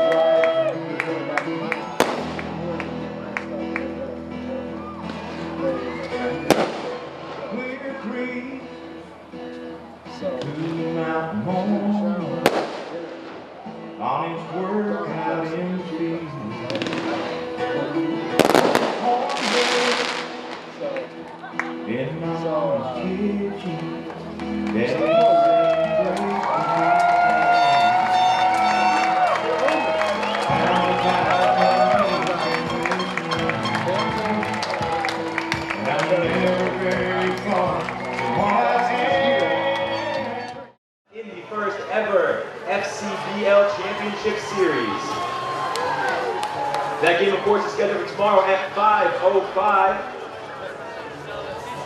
Welcome back, everybody, to a rain-soaked Holman Stadium where the game has officially been called here in the 7th inning, a 4-0 Nashua Silver Knights win. We did get to see those nice fireworks, Tom. We saw. I think the people at home might have seen some of them too. We did record. We did have the camera on him, so. And now we are being treated to some players who are doing about to do a group slide. The non-electric slide, thank goodness, across the water. Here we go. Here we go. See this every day. Silver Knights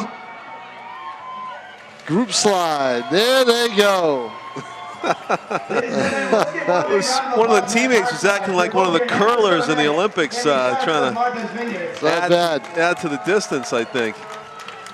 That was terrific. You don't see that every day. No, I think some Sharks players were involved in that too. Some of these guys are teammates in college, so it's different. They're playing against each other during the summer, so that's a little bit different.